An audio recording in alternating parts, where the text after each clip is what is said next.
Muy buenas noches tengan todos ustedes. Qué gusto poder estar una vez más juntos después de ya varios días. Pasaron 3 semanas desde la última clase que tuvimos y pues ha habido múltiples circunstancias y para quienes no han estado pues relativamente cerca de lo que hemos estado viviendo como familia.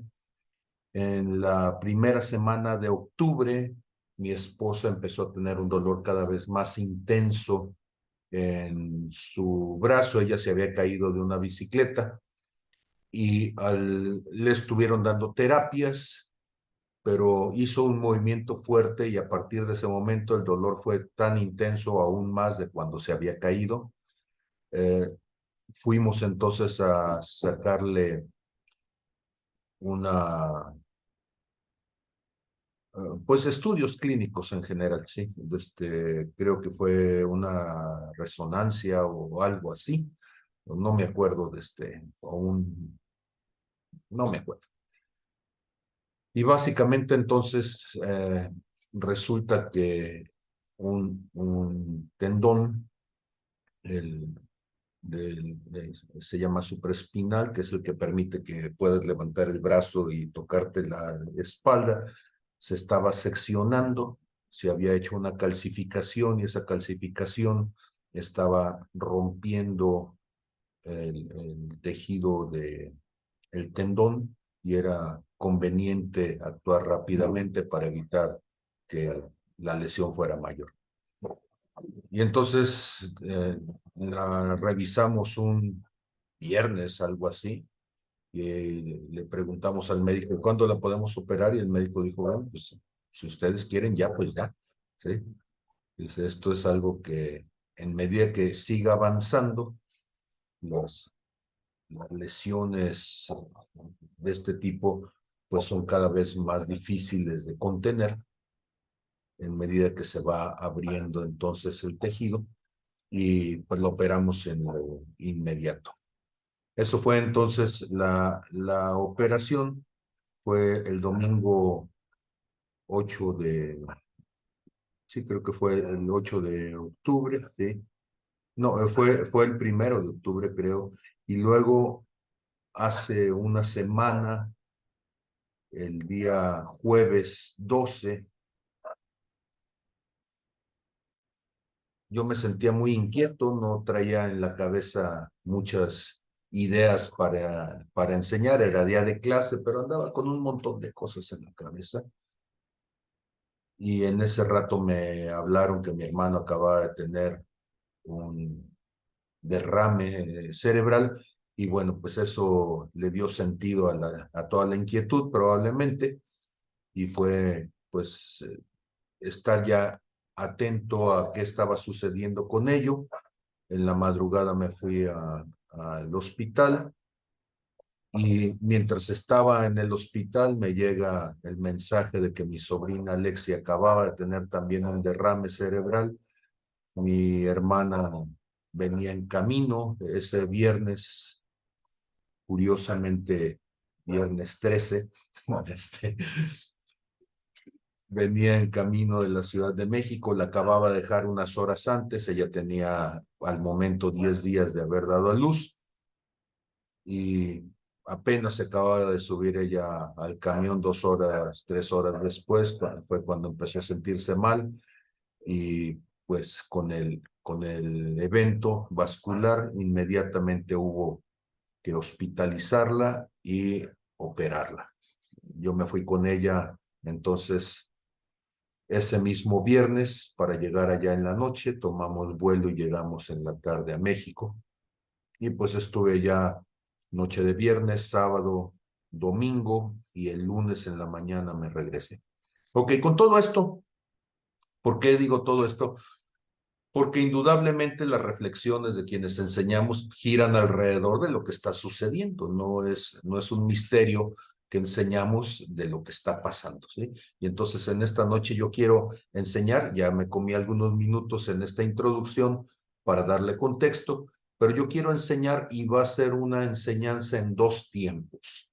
Espero hacerlo todo en esta clase, pero son 2 momentos de la reflexión. Y entonces, esto se va a llamar los contrasentidos, las contradicciones de nuestro caminar con Dios. Estas cosas que suceden, que son sin sentido muchas veces cuando nosotros estamos en un andar con Dios. Entonces, en menos de 2 semanas fueron 3 eventos fuertes para personas muy cercanas, muy queridas, y eso sin contar con los que cada uno en lo personal tenemos, ¿no? Y entonces, con todo esto, bueno, pues yo quisiera primero comenzar orando y después vámonos a la enseñanza. Entonces, Padre, en el nombre de Jesús, te doy gracias, Señor, como siempre, por tu amor, por tu misericordia, por las cosas que tú haces en cada uno de nosotros.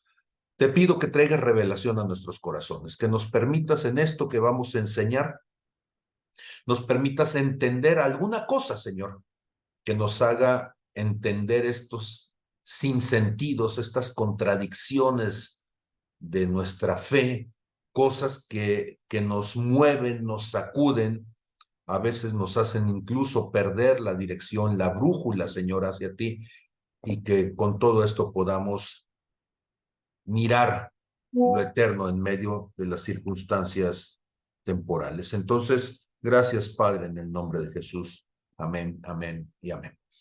La primera cosa entonces que yo quisiera es poder pensar, por ejemplo, en Juan capítulo 9, allá en el verso 2 y 3. Ustedes recuerdan que hay un hombre ciego, y este hombre ciego, los discípulos llegan preguntándole al Señor Jesús: Maestro, maestro, rabí, ¿quién pecó, este o sus padres, para que haya nacido ciego?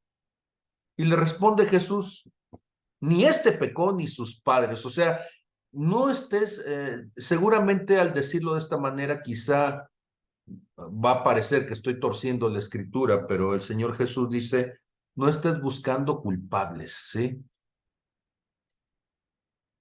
Porque muchas veces nosotros, y esa es la verdad, a todos nos pasa, cuando estamos en una situación bastante incómoda, desesperada, estamos buscando razones, argumentos, o como decía hace un momento, culpables de por qué pasan las cosas, ¿sí? Fue una cuestión genética, fue una cuestión circunstancial, fue un berrinche, fue un coraje, algo fue, ¿sí? Y en el fondo lo que quisiéramos saber muchas veces en esas causas es quién es la causa. Y entonces Jesús responde en Juan 9:3, no es que pecó este ni sus padres, y noten ustedes la frase final, sino para que las obras de Dios se manifiesten en él. Y por favor, tengan muy en cuenta esta frase, para que las obras de Dios se manifiesten en él.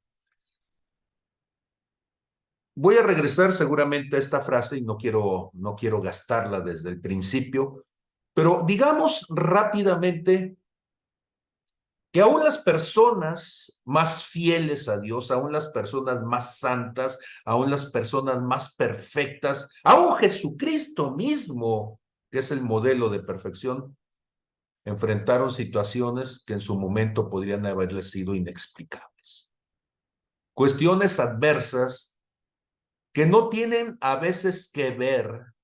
No digo, pues claro que si andas asaltando un banco y te dan un balazo, claro que no es fruto de la mera casualidad. Pues hay personas que sus propias vidas, sus propias decisiones los ponen en situaciones, en condiciones de riesgo, pero nos estamos refiriendo a estas situaciones en donde tú has hecho todo lo posible por vivir de una manera correcta, adecuada, y suceden cosas que tú dices: ¿y esto por qué, Señor? ¿Cuál es la respuesta de esto? ¿Qué es lo que tú estás queriendo hacer en esto? Ok, estas situaciones pueden hacernos sentir frustrados, y esa es la verdad, porque es súper doloroso ver a quien amas en una cama de urgencias, en una cama de terapia intensiva, entre la vida y la muerte, y sientes no solamente que el alma de la persona está en un hilo, sino que tu misma alma está en un hilo. El dolor es tremendo y es un dolor que lo sientes cuando amas a la persona y lo sientes porque amas a la persona y porque aunque sabes que la persona, si se va con Dios, pero lo cierto es que no queremos separarnos de quienes amamos. Y entonces es natural sentirnos desconcertados en esos momentos. Es natural que nuestras emociones se pongan sensibles. Es natural que entremos en una situación de dolor, de angustia, de inquietud, de insatisfacción.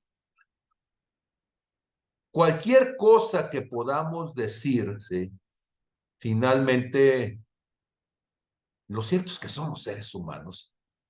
Y Jesús, aún en su misma humanidad, en medio de las circunstancias que estaban alrededor de su amigo Lázaro, y esto lo hemos dicho muchas veces, ¿sí? El versículo más corto de la Biblia es Juan 11:35. Jesús lloró. Y Jesús lloró siendo él todopoderoso, siendo eterno, siendo omnipotente, siendo todo lo que nosotros no podemos ser.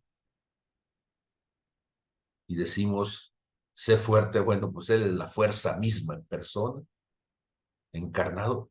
Y Jesús lloró. Hasta los autistas lloramos. Entonces, en estos días, te haces el fuerte porque alguien tiene que hacerse el fuerte, siempre piensa uno, cuando en realidad somos frágiles, somos débiles. Y en ese hacernos el fuerte, en ese querer enfrentar las situaciones y decir, Señor, no quiero apartar mi vista de ti. Nuestras emociones, hay momentos que en esas contradicciones hasta nos alejan un poquito y entramos entonces en esas crisis, ¿sí? Salmos capítulo 73, verso 16. Salmo 73, verso 16.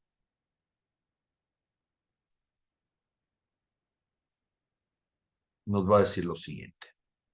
Desde el verso 15, si dijera yo hablaré como ellos, he aquí la generación de tus hijos engañaría. Cuando pensé para saber esto, fue duro trabajo para mí, hasta que entrando en el santuario de Dios comprendí el fin de ellos.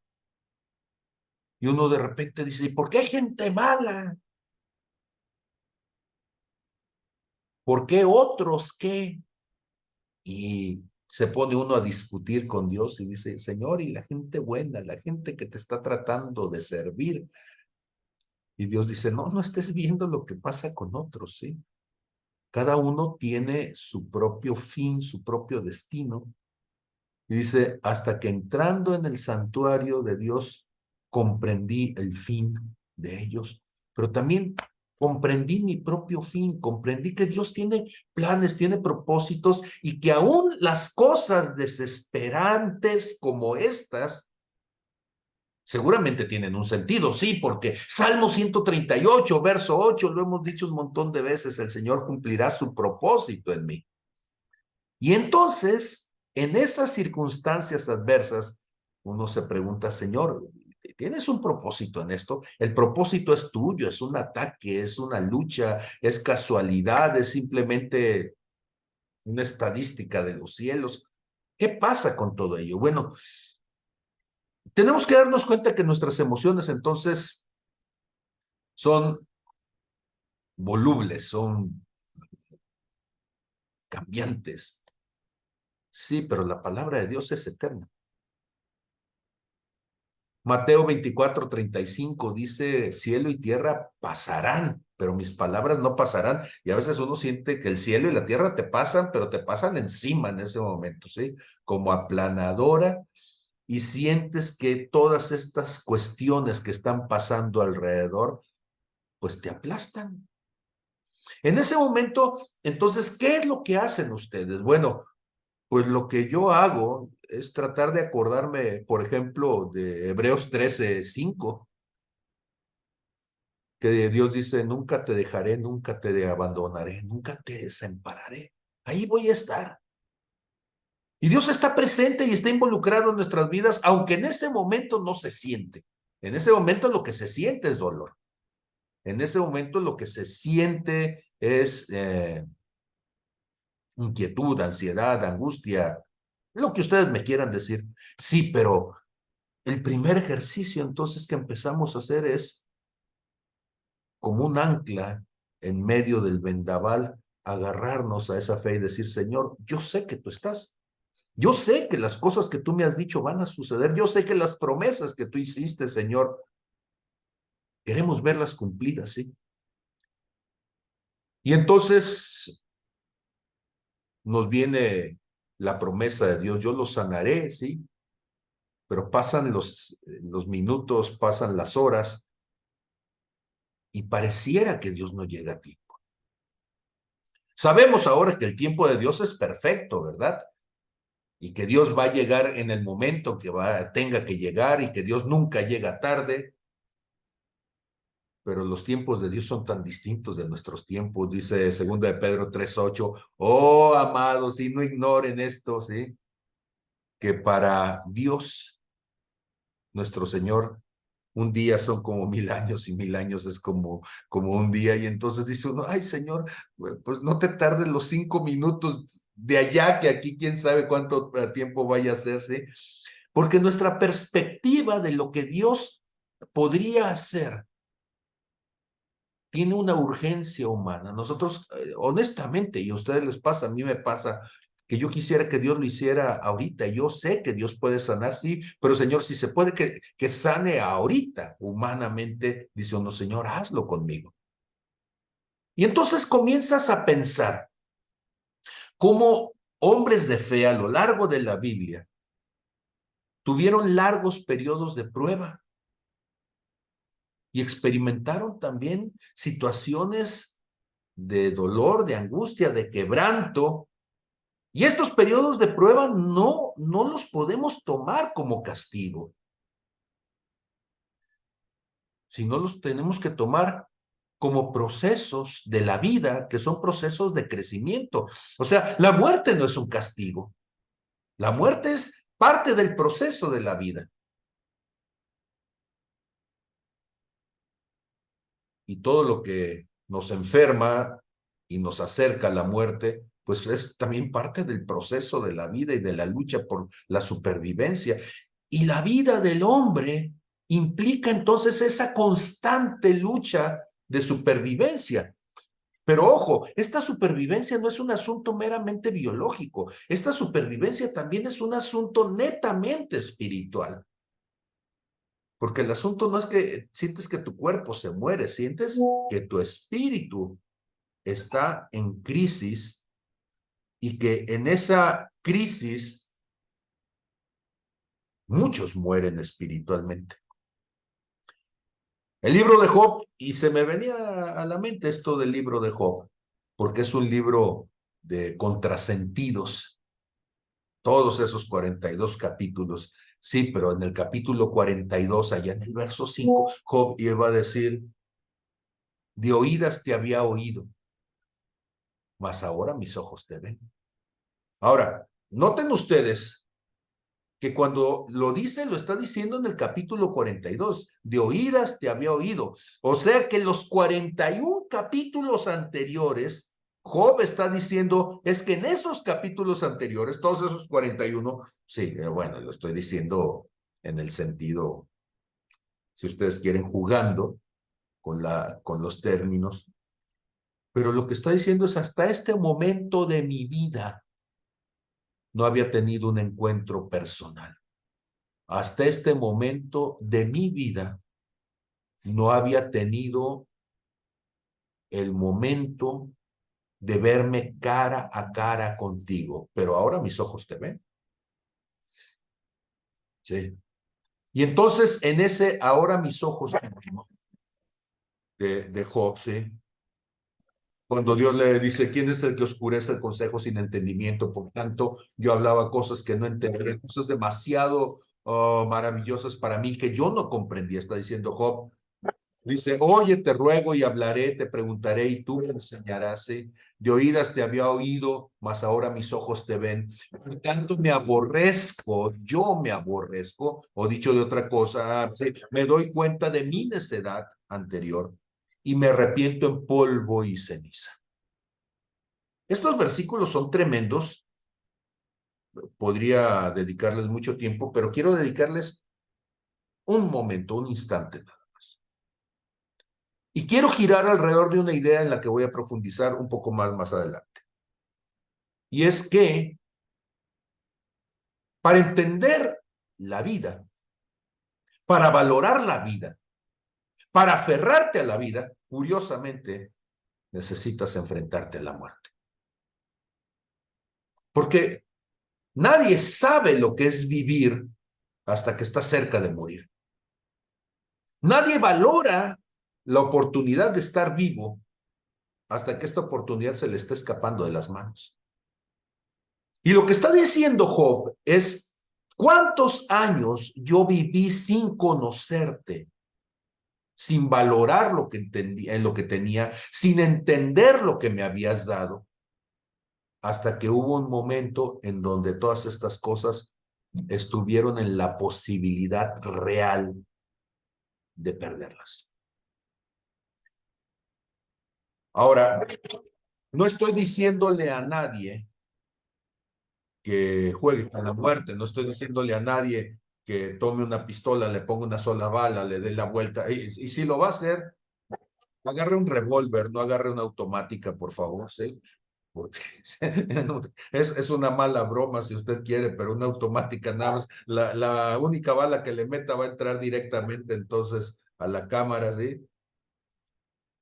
Y el revólver, cuando menos, si es de 6 entradas, pues le va a dar una de 6, ¿sí? Y es una tontería, pero a veces vivimos nosotros así, jugando a la ruleta rusa durante años, haciendo cosas cada día que son necias, pero no las entendemos en su necedad. Cosas que son vacías, que son fatuas, que son irrelevantes. ¿Cuándo te das cuenta de que son irrelevantes? Cuando estando a punto de morir, volteas y ves tu vida y dices, ¿qué hice con ella? ¿Qué hice con mi tiempo? ¿Qué hice con mi esfuerzo? ¿Qué hice con mi dinero? ¿Qué hice con mi atención? ¿Qué hice con mis afectos? Y la experiencia de la muerte entonces nos va llevando, como dice Job, de oídas te había oído, o sea, todo mundo me hablaba, todo mundo me decía, pero yo no entendía lo que significaba un encuentro con la vida. Entonces, se empieza a dibujar esta cuestión, ¿sí? Estás pasando por un momento donde estás enfrente a la muerte. Y si tienes la sensibilidad, entonces puedes aprender algo importantísimo. Y es cuánto has valorado la vida. ¿Cuánto has valorado la vida? ¿Cuánto has luchado por la vida? Y entonces en ese proceso de muerte alrededor de, porque puede ser que tú estás viendo al otro que se muere, o eres tú el que se está muriendo. Pero en cualquiera de los dos casos es lo mismo. Es un enfrentamiento con la muerte en ese momento, donde ese enfrentamiento con la muerte te debería de preguntar, ¿cómo he valorado la vida? ¿Cuánto he luchado por esa vida? Porque ahora estoy en la oportunidad de luchar por esa vida. Y la pregunta es muy inocente, pero ¿por qué luchamos por la vida en ese último momento con una desesperación con la que no luchamos antes? ¿Por qué anhelamos tanto a la persona cuando antes, si la teníamos, no la atendíamos, no la buscábamos, no le dábamos el lugar, el realce? Y entonces te empiezas a dar cuenta de una cosa tremenda. Y es que estas experiencias son maestros, te enseñan. Y Dios a veces nos va a permitir entonces la pérdida de talentos, la pérdida de cosas valiosas, la pérdida de cosas que aparentemente eran importantes, para que entonces entendamos lo verdaderamente valioso. Cuando alguien se está muriendo, no estás pensando en los bienes materiales, ¿no?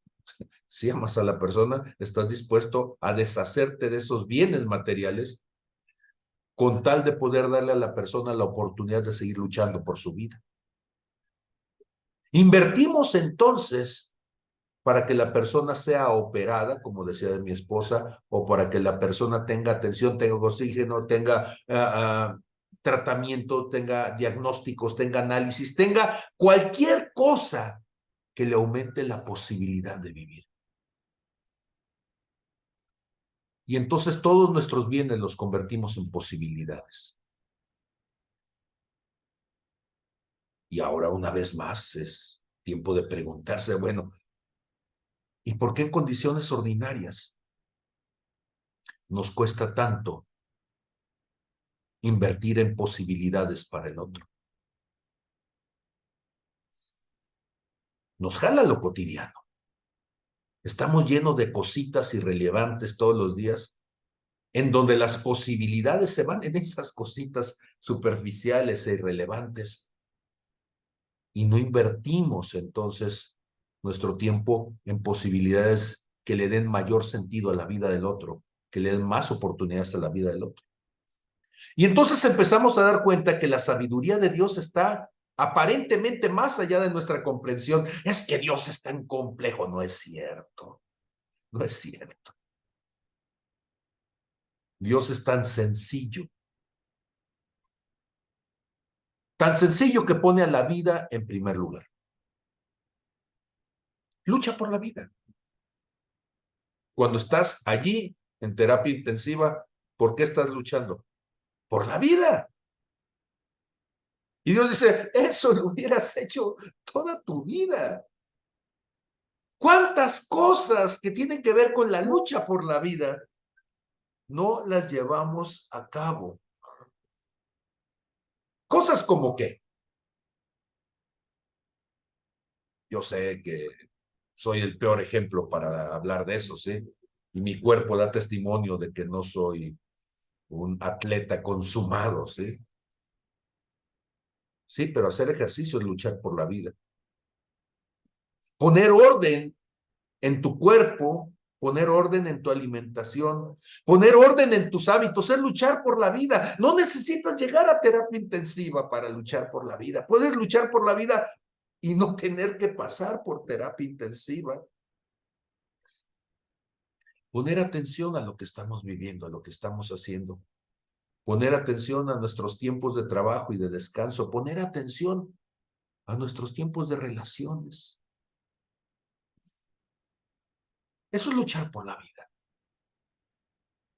Luchar por la vida es buscar por todos los medios posibles que el propósito que Dios tiene para ti se lleve a cabo solazmente, apaciblemente, con su gracia, que fluya en los términos y en los propósitos que Dios quiere, ¿sí?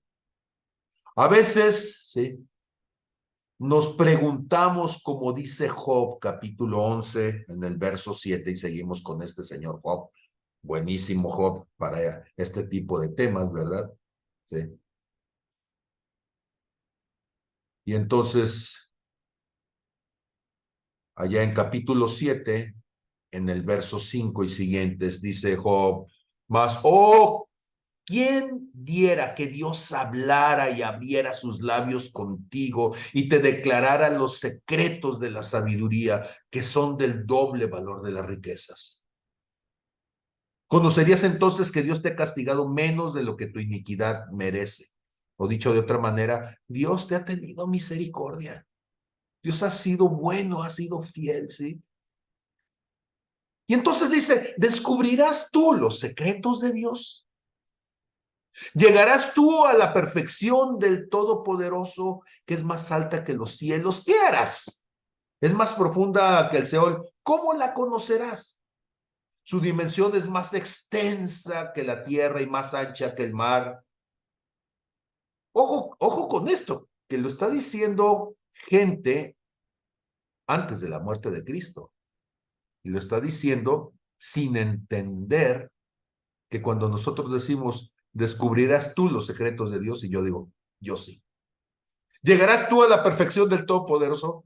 Yo sí, porque Efesios 4:13, eso es lo que dice, hasta que todos lleguemos a la unidad de la fe, a la medida de la estatura del varón perfecto. Y entonces sí puedo llegar. ¿Sí? ¿Qué es más alta que los cielos? Pues no importa, Dios me va a llevar a sentarme en su regazo, en sus rodillas, así que sí, más, y eso está más alto que los cielos. ¿Sí? ¿Qué harás? Nada, Él lo hizo por mí. Él murió por mí.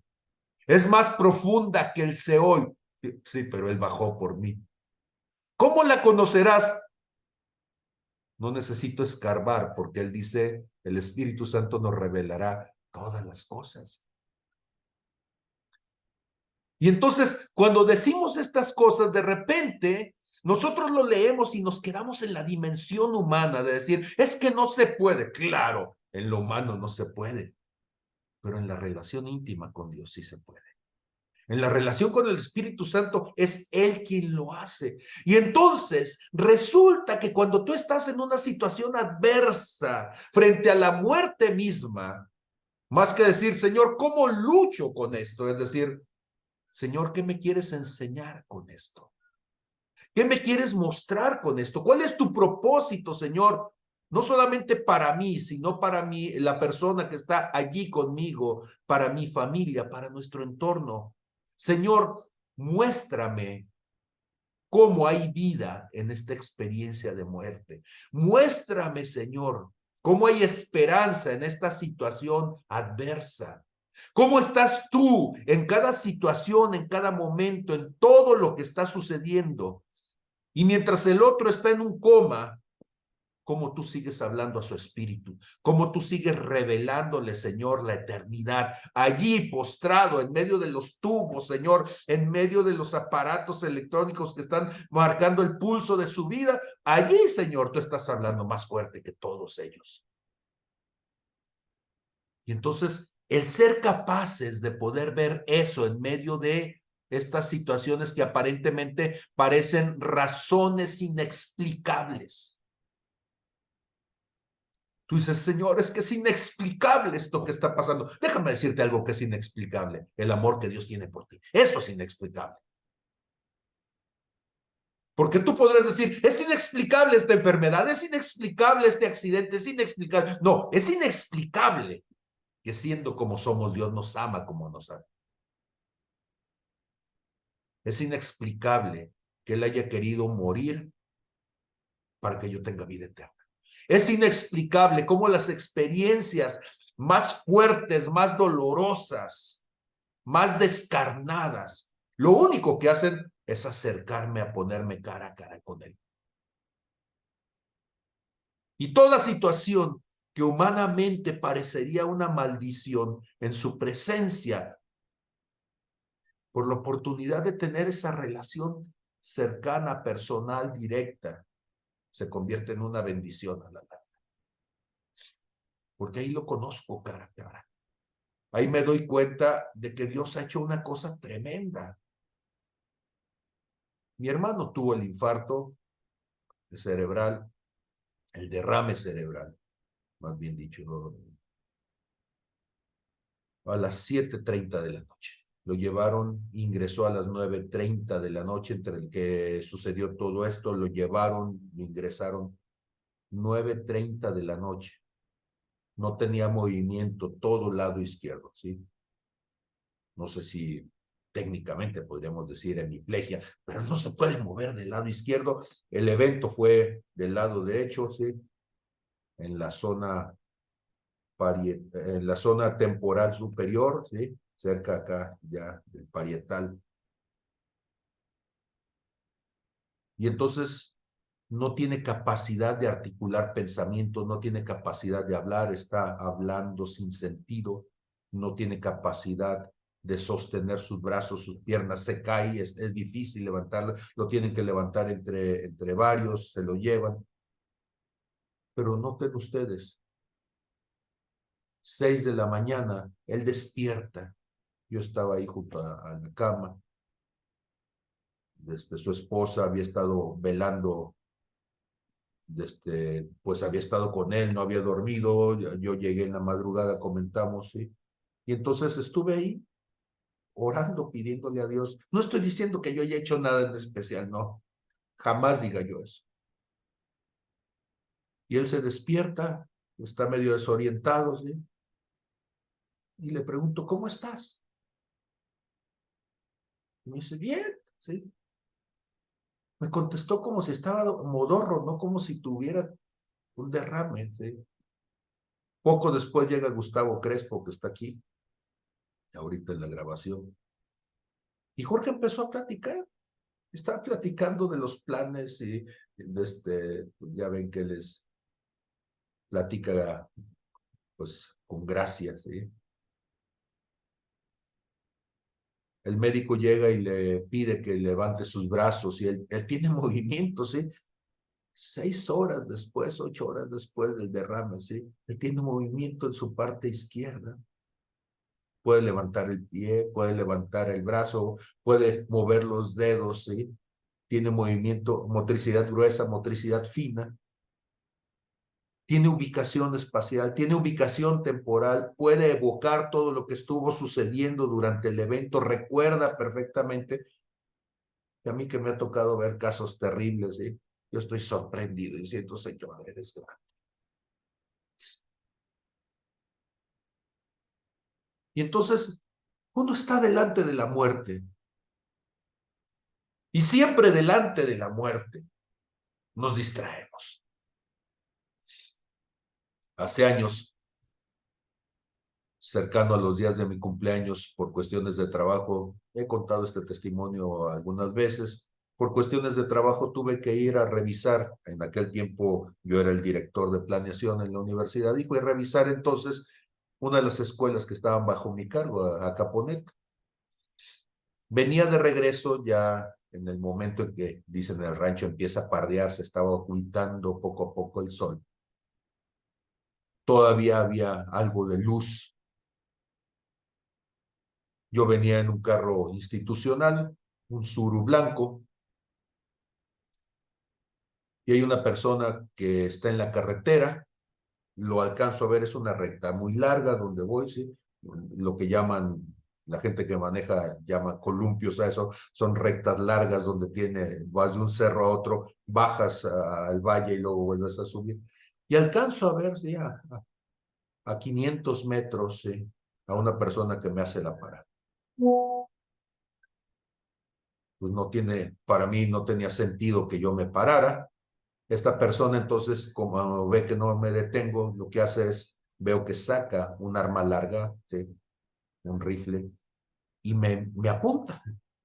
Yo venía en ese momento como a 95 kilómetros por hora, según desde la velocidad de la autopista, y lo que hago es, meto cambio y acelero. En ese acelerón, entonces, esta persona me dispara. La bala entra por el parabrisas, rompe el parabrisas. Curiosamente, hace una zanja en el cristal y sale por el frente, pega, ¿sí? Hace toda esa zanja larga y sale por el mismo frente. Rebote con la velocidad, pegó de lado y se fue entonces desgarrado. Un segundo balazo pega en la puerta, exactamente en la zona donde es la cañuela. O sea, le llaman cañuela donde está una parte de aluminio que tiene unas gomitas para evitar que el cristal vaya vibrando. El cristal estaba arriba y entonces la base que sostiene al cristal es una base de metal que tiene barras de acero para sostener al cristal que no baje, que no se caiga. La bala pegó exactamente en el único punto que se podía detener. Atravesó, imagínense ustedes la lámina de un suru, sí, como de papel casi. La bala atravesó entonces la puerta, pegó allí en la cañuela, pero tuvo que pasar la pequeña lámina de aluminio, la goma de esa lámina para evitar que se meta el agua, desde la parte de tela esponjosa para evitar que se raye el cristal, y pegó en la base de metal del cristal que estaba levantado y se atoró con el cristal. Un poco más arriba hubiera pasado por el cristal porque no era antibalas. Un poco más abajo hubiera atravesado sin ningún problema la lámina y me hubiera atravesado el pecho. Al momento de los dos disparos, por supuesto que cuando estás frente a la muerte piensas en desgracias. Es natural, es humano, es el instinto de supervivencia. Al sentir los cristales en la cara, como yo he sufrido ya bastantes accidentes, yo sé que cuando es el primer golpe no lo sientes. Y te puedes haber atravesado con un clavo o te puedes haber accidentado en la motocicleta. Una vez me arranqué 2 dedos de un pie, otra vez me encajé un manubrio que me atravesó la pierna, etcétera, etcétera. Entonces yo sé que en el primer trancazo no te duele, te va a doler después. Y cuando siento los cristales en la cara, me veo en el espejo para ver si me había pegado o me había atravesado alguna parte, ¿sí? Si estaba sangrando, y escucho la voz de Dios que me pregunta, ¿qué vas a ver? ¿Lo que el enemigo hizo o lo que yo hice? Y me solté llorando y dije, Señor, yo voy a ver lo que tú hiciste. No me interesa lo que haya hecho el enemigo. Yo voy a ver lo que tú hiciste, Señor. Seguí acelerando. Ya no supe si la persona me disparó otra vez o no. Yo me le fui. 10, 15, bueno, unos 10, 15 minutos, no sé cuántos, ¿sí? Pero había uno de los retenes, finalmente. Los retenes están donde no disparan, ¿verdad? Entonces ahí estaba delante el retén. Llego, me estaciono y los judiciales que están allí se acercan, me dicen, ¿qué pasó, amigo? Le digo, no, pues me quisieron asaltar, ¿sí? Fue aquí, ya le di las señas, ¿sí? Y voltean estas gentes, ven el disparo que está a la altura de mi cara en el cristal delantero, el agujero en la bala, el agujero en la bala cabía el dedo pulgar, ¿sí? Entonces no era una pistola 22, ¿sí? Cabía el dedo pulgar en el agujero de la bala. ¿Sí? Ahí se veía la bala atorada, ¿sí? Y voltea el hombre y me dice, oiga, lo querían matar. Yo sé, esa gente es sagaz, ¿sí? Como ellos solos, ¿sí? Tanto tiempo de entrenamiento en criminología los hace brillantes. Entonces dice, oiga, lo querían matar. Y yo digo, sí, ¿verdad? Dice, no, pero usted, dice, usted tiene vara alta con el de arriba. Y digo, sí, es mi papá. Sí. Y me regresé ya a Tepic, entonces, y ese fue mi regalo de cumpleaños ese año. Tú estás entonces cara a cara frente a la muerte. ¿Y qué ves? ¿Ves lo inexplicable de lo que está sucediendo? Lo inexplicable, que alguien me explique cómo es que un ladrón me quiere asaltar, o lo inexplicable de cómo es que mi padre me ama tanto. Y contra todo pronóstico está allí. Salmo 139 en el verso 13 y 14 dice, porque tú formaste mis entrañas. Tú me hiciste en el vientre de mi madre, te alabaré, porque formidables, maravillosas son tus obras. Estoy maravillado, ¿sí? Y esta parte final me fascina. Y mi alma lo sabe muy bien. Estoy maravillado y estoy bien seguro de eso. Mi alma lo sabe bien. ¿Por qué? Porque he estado frente a la muerte y una y otra vez he visto como ahí en medio del horno de fuego, él va caminando conmigo. Y uno dice, Señor, ¿por qué caí en el horno de fuego? Y Dios dice, no, mira, no te importe por qué caíste. Lo que te importa es que vas a salir. Porque a veces nosotros pensamos, sí, que es porque Dios quiere hacer algo. Y Dios dice, no, pues si quisiera hacerlo, te hubiera cocinado de veras, sí, pero el otro es el que te quiere hacer daño. ¿Sí? O sea, Dios no quería que me asaltaran, el que me quería asaltar era el otro. El que me quería matar era el otro. Fue el que disparó, no Dios el que disparó. Y entonces Dios se compara como un padre, como una madre en su amor por nosotros. Y uno dice, bueno, es que si es mi padre, él me va a cuidar de que no me pase nada. Y déjenme decirles que a veces no pasa así. Pasan las cosas y la mamá lo está viendo y pasan enfrente de la vista de uno. Pero uno está dispuesto a meterse uno mismo y a meter el pecho por el otro. A meterse en medio del horno de fuego, en medio del incendio. Está uno dispuesto a aventarse al mar embravecido para sacar al otro. A poner su vida en riesgo, ¿sí? Allá en Isaías 66:13 dice, como aquel a quien consuela a su madre, así los voy a consolar ya a ustedes. ¿Sí? Y en Jerusalén tendrán consuelo. O sea, en mi casa, en el lugar de mi presencia, te sentirás consolado.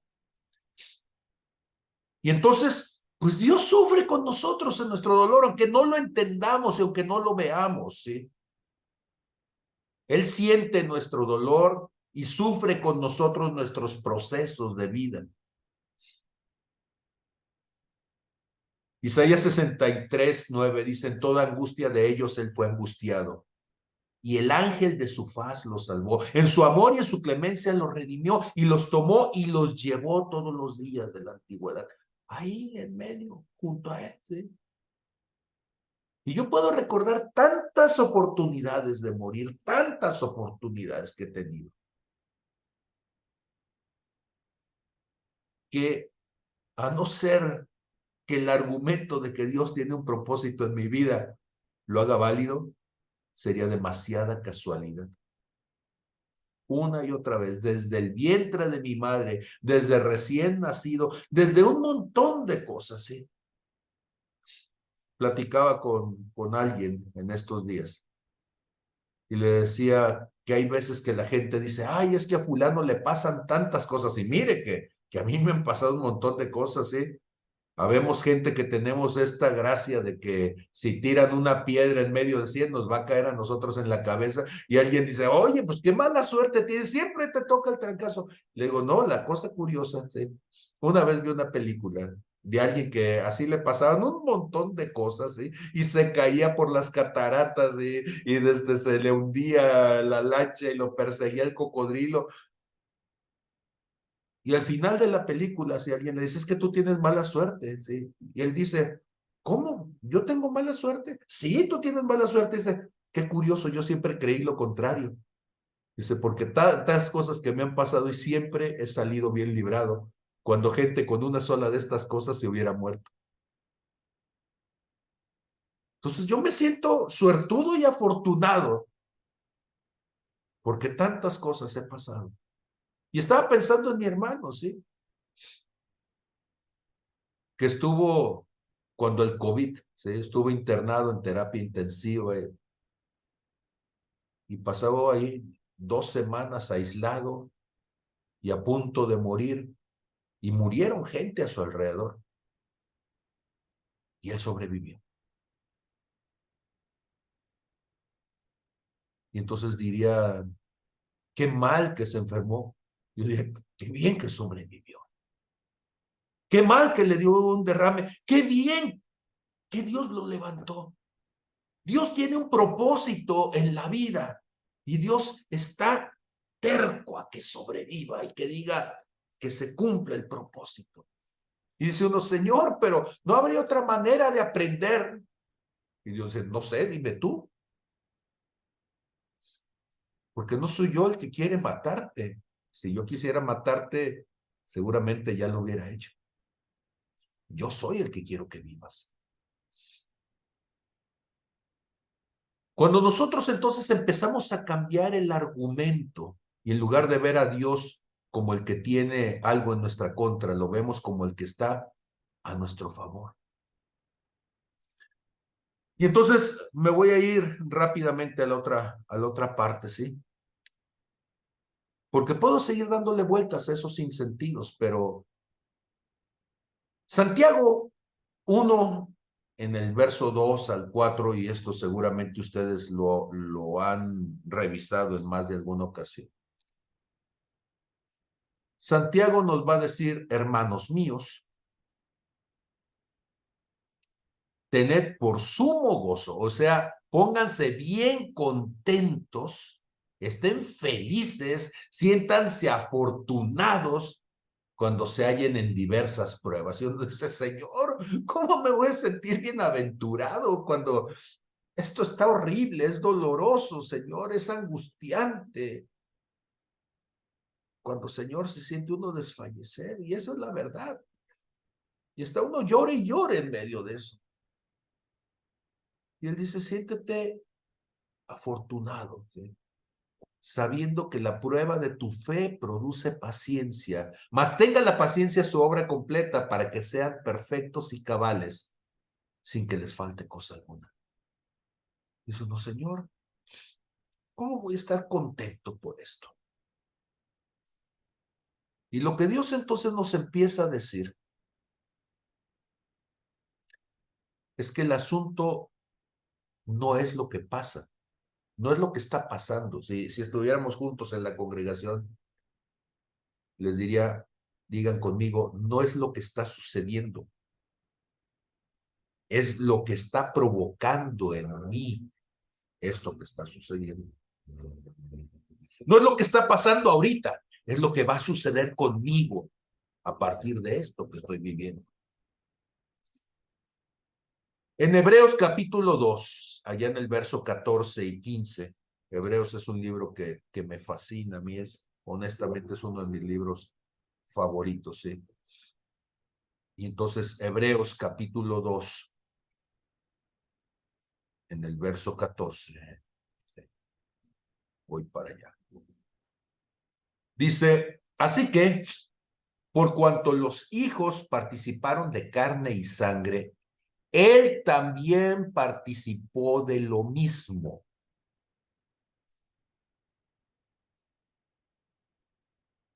Y estas palabras me conmocionan mucho. Porque cuando dice él también participó de lo mismo, no creas que yo no viví eso. No creas que yo no pasé eso. No creas que no me dolió a mí todo ese proceso. Y dice, para destruir por medio de la muerte al que tenía el imperio de la muerte, esto es, al diablo, y librar a todos los que por el temor de la muerte, librar a todos los que por el temor de la muerte estaban durante toda la vida sujetos a servidumbre. Dicen otras versiones, sujetos a esclavitud.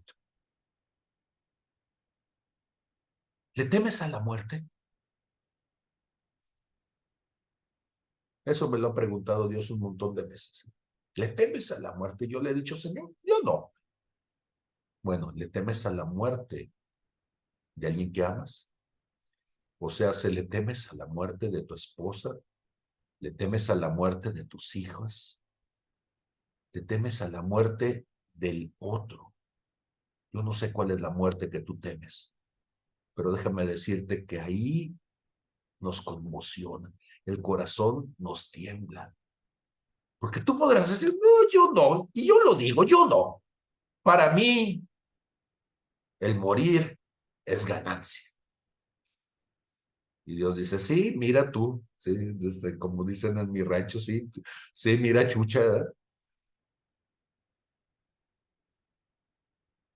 ¿Por qué? Porque ya te quieres ir y ya quieres dejar ahí el changarro tirado, ¿verdad? Pues claro, sí. Ya te jubilas, ya te vienes para acá y Dios dice, no, no estoy hablando de tu muerte. Estoy hablando de la muerte de lo que temes, de la muerte de lo que amas, la muerte de lo que te duele. Y el temor a la muerte te vuelve esclavo. ¿Y cómo se vence el temor a la muerte? Y dice Hebreos 2:15, enfrentando a la muerte. Estando cara a cara con la muerte. Y digo, Señor, eso no, Señor, eso es doloroso. Eso quebranta tu corazón. Señor, no hay otra forma. Como decía Jesús en el Getsemaní, si es posible, Señor, pasa este cáliz, dame otra prueba, Señor, mira, hazme el examen, como dicen los muchachos, ¿sí? Profe, hágame el examen oral, ¿sí? Pregúnteme una cosita, ¿sí? Y Dios dice, no, el examen es como es. Enfrentar a la muerte para destruir por medio de la muerte al que tiene el imperio de la muerte. Porque el diablo usa estas cosas, es lo que está diciendo Hebreos 2:14, para esclavizarte. Y tú necesitas ser liberado de ello, para no estar sujeto toda la vida a esclavitud. Y es un versículo horrible, horrible. Y dice el Señor, sé, los cielos callaron el día que Cristo murió. Callaron porque no había manera de poder expresar el dolor en los cielos por la muerte de Jesús. El corazón del Padre se conmocionó tanto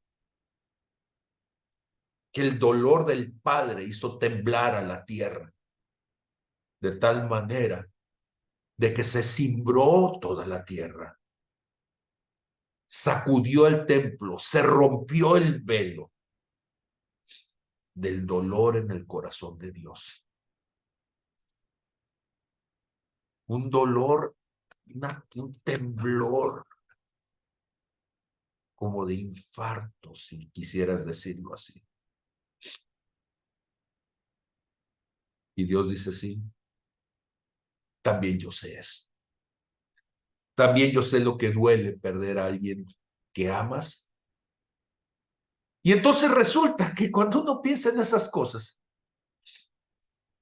dice, Señor, pero es que ese es un aprendizaje difícil. Y él dice, bueno, déjenme les muestro un versículo que se me hace muy interesante que lo puedan revisar ustedes.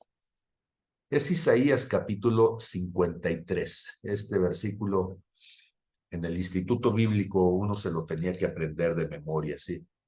Isaías 53, versos 4 y 5, ¿sí?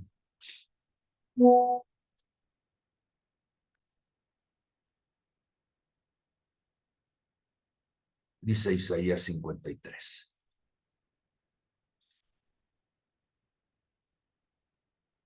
Despreciado y desechado entre los hombres, varón de dolores, experimentado en quebranto. ¿Y cómo escondimos de él el rostro? Y fue menospreciado y no lo estimamos. Ciertamente él llevó nuestras enfermedades, sufrió nuestros dolores, el castigo de nuestra paz. Dice, perdón, y nosotros le tuvimos por azotado, por herido de Dios y abatido, ¿sí? Dice ahora sí, el verso 5, mas el herido fue por nuestras rebeliones, molido por nuestros pecados, el castigo de nuestra paz fue sobre él y por su llaga fuimos nosotros sanados. Pero me llamó mucho la atención cuando Dios me lo estaba poniendo en el corazón. Voy a subrayar esto aquí. Varón de dolores, experimentado en quebrantos. Y Dios me dijo, oye, a ver, pon tu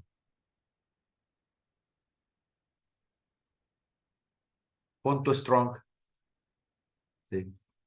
Y mira la palabra, ¿sí? Yadá. La palabra Yadá, ¿sí? Tiene todos estos connotaciones, pero la que me llamó muchísimo la atención es esta que dice sabio.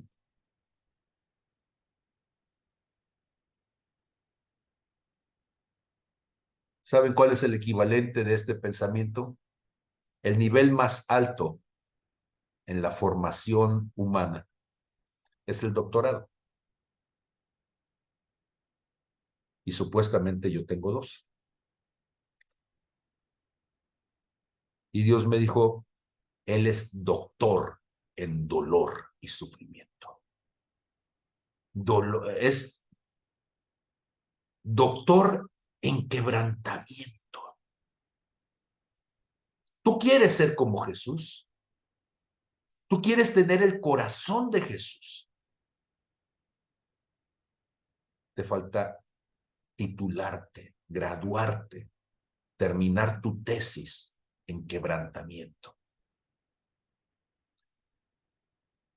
Y esa me dolió. Esa me dolió.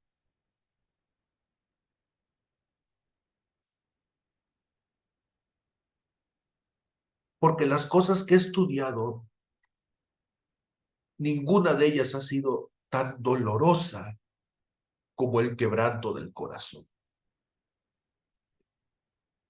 Y cuando dice que Jesús es experimentado en quebranto, lo que está diciendo es que lo ha vivido, lo ha sentido. ¿Qué cosas te quebrantan? Pues diría uno el rechazo y él dice, yo lo sentí. La separación, yo la sentí. La persecución, yo la sentí. La traición, yo lo sentí. Cualquier cosa que me puedas decir sobre la experiencia humana que causa dolor, el Señor dice, sí, yo sé, yo lo sentí. Pero ¿sabes qué pasa cuando tú logras entender el dolor? Y no estoy diciendo que seas masoquista, estoy diciendo que las adversidades forjan tu carácter, tu resistencia, tu paciencia, tu perseverancia, tu empatía. Que el dolor, que el quebranto saca el fruto del espíritu en tu corazón. Porque si en lugar de estar buscando con odio el culpable, tú estás buscando a Dios en medio de todo eso,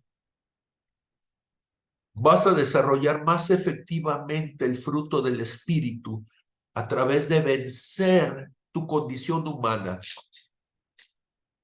en medio de estas dificultades, ¿sí? Y eso lo vas a hacer mejor que en los tiempos de comodidad, ¿sí? En los tiempos de reposo.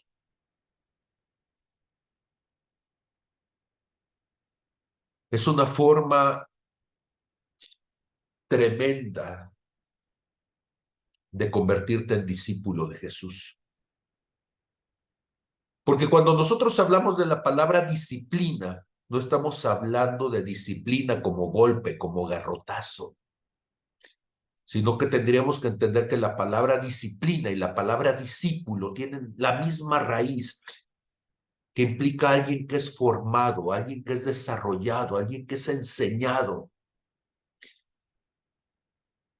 Y Dios al que ama disciplina, corrige, pero no corrige como regaño, como castigo, sino corregir significa le da rumbo, lo orienta, lo pone en la dirección correcta para que entonces se mantenga firme, como viendo el galardón en medio de la experiencia dura. Mateo 6:33 dice, buscad primero el reino de Dios, ¿sí? Y su justicia, y todas las demás cosas serán añadidas. ¿Y eso qué significa? Que en estos tiempos de dolor, de quebrantamiento, uno revalúa las prioridades. En este tiempo, ¿sí? En estas experiencias dolorosas, te llevan a considerar qué es lo verdaderamente importante en tu vida, a valorar más profundamente las cosas que realmente valen la pena, la salud, la paz, las relaciones, la gente que amas, los aspectos realmente importantes y valiosos de la experiencia humana, ¿sí? Eso entonces te lleva a crecer espiritualmente, existencialmente. Tiene un sentido que estés aquí. La gente no se quiere morir, sí, pero está sin hacer nada. ¿Para qué quieres vivir si no tienes un sentido en tu existencia?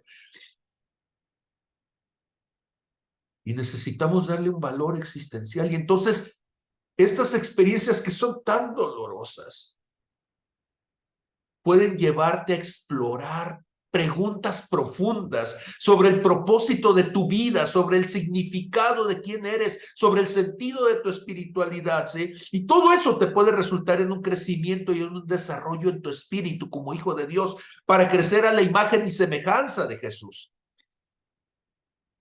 Y entonces el sufrimiento va a actuar como un proceso de refinamiento. ¿Cómo de refinamiento? Sí, porque se refina el oro para quitarle lo espurio. Se refina el oro para quitarle aquello que contamina. Y entonces, cuando nosotros pensamos, ¿sí?, en refinar, dice Proverbios capítulo 8, verso 19. Mejor es mi fruto que el oro y que el oro refinado, y mi rédito mejor que la plata escogida. ¿Cuál es mi fruto? Pues yo diría, pues el fruto del espíritu. Refinarse significa que salga lo que no sirve. Y yo sé que cuando uno dice estas cosas, uno está pensando, Señor, ¿qué va a salir? ¿Sabes qué sale cuando vienen este tipo de situaciones? Sale amargura, sale frustración, sale odio, sale deseo de venganza. En medio de las situaciones adversas de la vida, sale el monstruo que vive adentro de ti. Sale el enemigo oculto de Dios cuando las cosas no son como quieres. Sale el berrinchudo, sale el carnal, sale el violento, sale el envidioso, sale el frustrado. Todo eso sale de tu corazón cuando estás viviendo una situación incomprensible. Y todo eso te hace replantearte, ¿quién soy realmente? ¿Quién era Marta? ¿Quién era María, las hermanas de Lázaro? ¿Eran las manipuladoras que estaban enojadas porque Jesús no vino? ¿Eran las rencorosas que estaban molestas porque tantas veces que le habían dado de comer al Señor y cuando ellas le hablaron, le tronaron los dedos, él no vino? Y la frustración de ellas, la amargura de ellas, el coraje de ellas, le reclaman al Señor, ¿por qué no viniste? Pero así somos como Marta y María. Y estamos diciendo al Señor, Señor, si te he servido tanto tiempo, ¿por qué se murió mi Lázaro?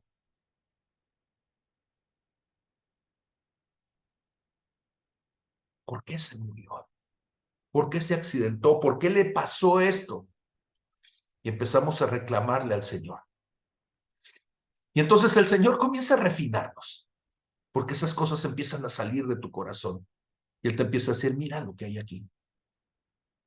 ¿Qué no te he dicho? Que el que cree en mí, aunque esté muerto, vivirá. Y ella dice, sí, sí, Señor, pero es que... Y dice, no, no escuchaste. No escuchaste. ¿Qué es más importante?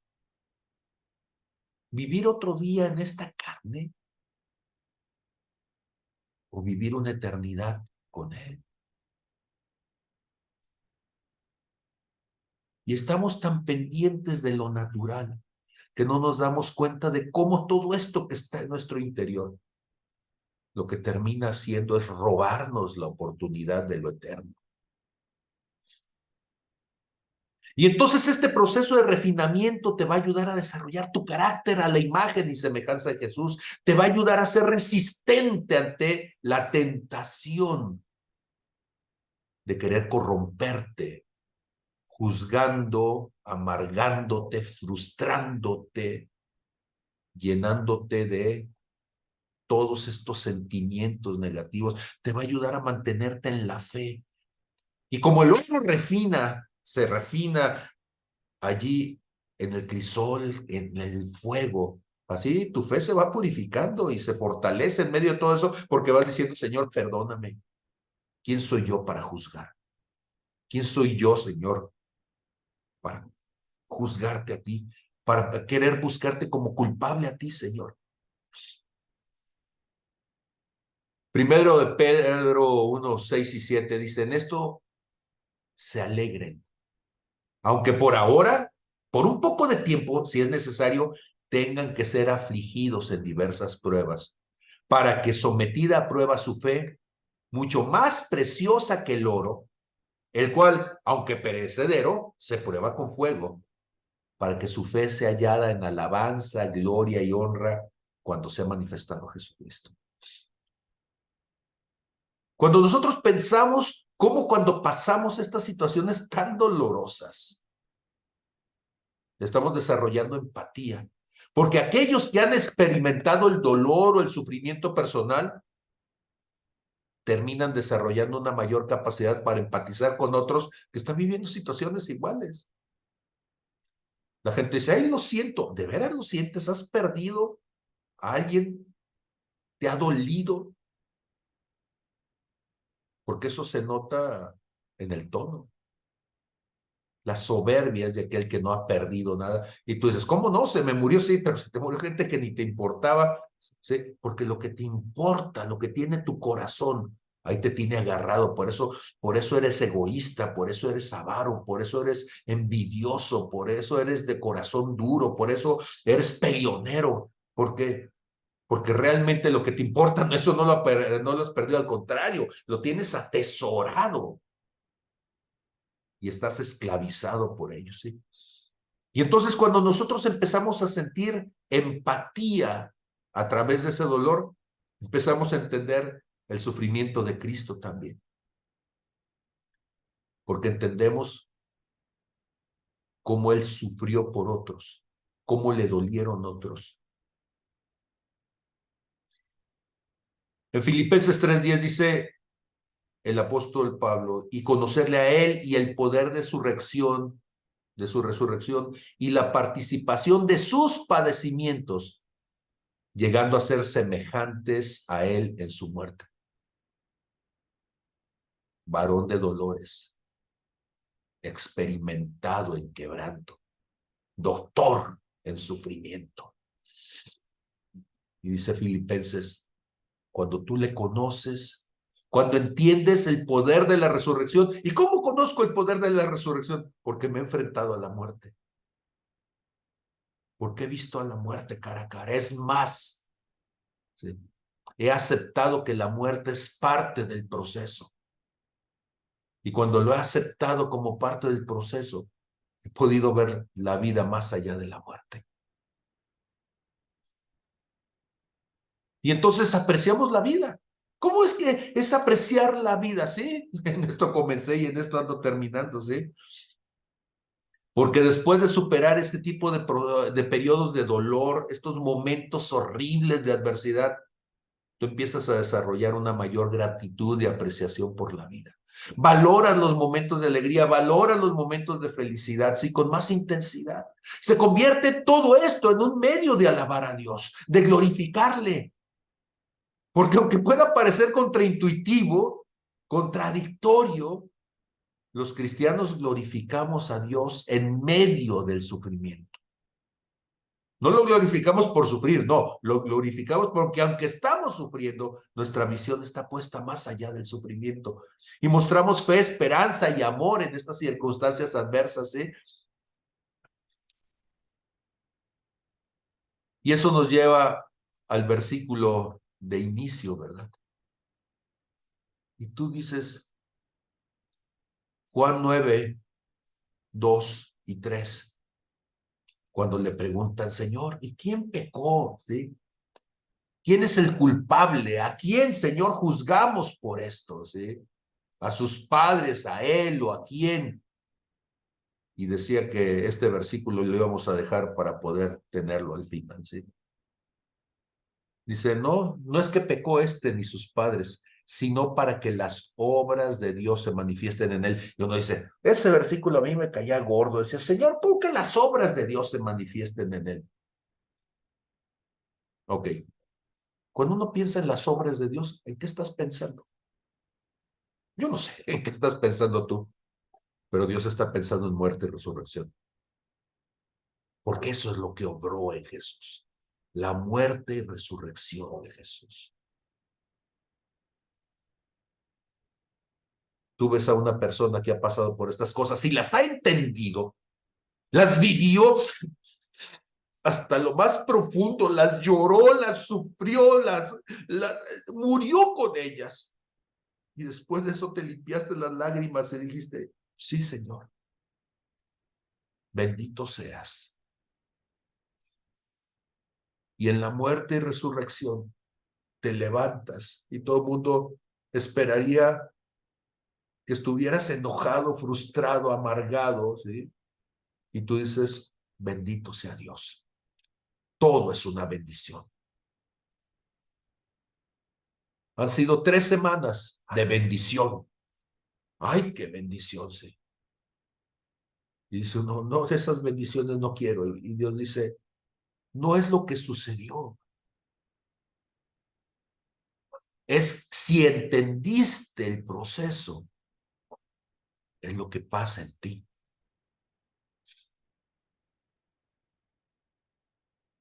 ¿Cómo está tu fe?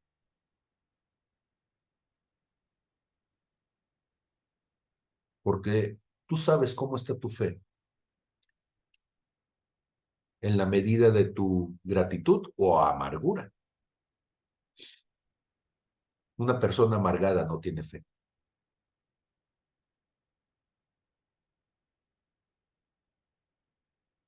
Lo que tiene es dolor, es incomodidad, es agresividad, es una actitud negativa. Pero cuando tú lograste morir a eso y dices, Señor, gracias. Gracias, Señor, por la oportunidad, en medio de todo, de poder seguir adelante en este caminar hacia ti. Y tú dices, ay, es que Jesucristo, pues era Dios. Yo no sé si lo has pensado,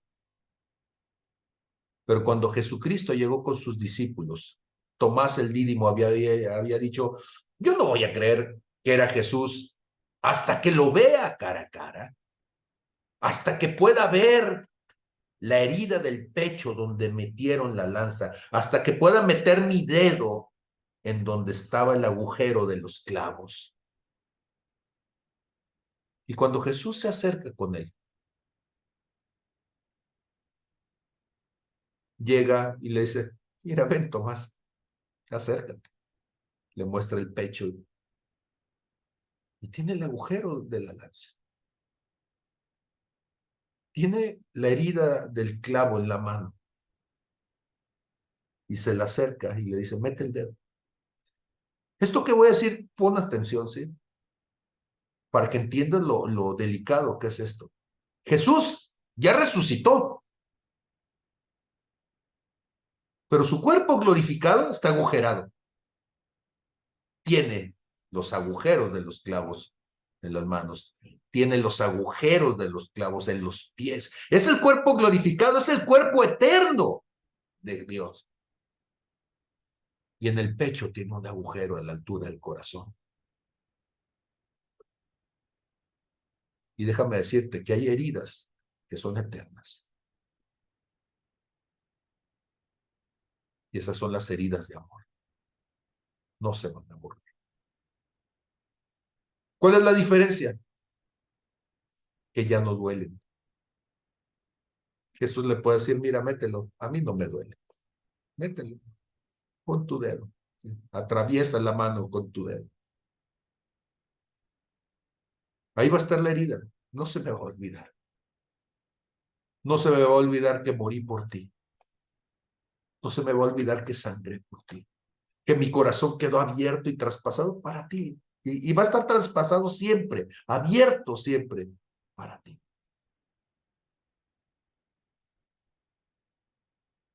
Y en lugar de ser una tragedia, se convierte en un símbolo de amor. Esa es la experiencia de la muerte y la resurrección. La vida adquiere otro sentido, la muerte adquiere otro sentido. Y es mi oración en esta noche, que tanto tú como yo podamos entender y vivir estas cosas. En el nombre de Jesús. Amén. ¿Alguien tiene algo que decir o compartir sobre esto?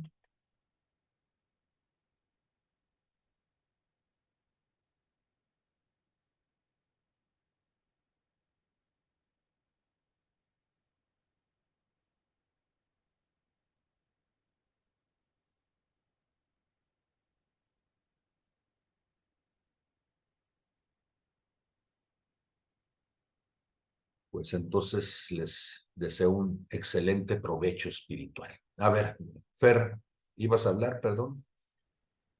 Iba a mostrar mi cara, pero me parece un ejemplo perfecto de dejar de ser bebé de leche para tener un crecimiento realmente en el conocimiento y en la forma de vivir en Cristo. No lo pudiste haber dicho mejor y yo creo que no podemos decir muchas cosas porque yo en eso lo resumo, sí que es el crecimiento espiritual, el crecimiento en ver el amor de Jesús por nosotros, explicado de una manera demasiado clara que nos deja, a mí en lo particular me deja muy reflexivo en que yo no tengo tanto tiempo para crecer, así es que tengo que aprovechar los minutos y segundos porque el tiempo apremia para mí. Así es, amén. Tenemos prisa, el cielo tiene prisa. Tiene prisa no de otros, venlo así, tiene prisa de mí. A Dios le urge que madure. Y madurar significa haber pasado por la muerte para llegar a la resurrección. Si tú no has muerto para resucitar, entonces eres un inmaduro. Hay que madurar, hay que morir. Entonces ya es tiempo de dejar los berrinchitos, todos nosotros. Dios les bendiga a todos.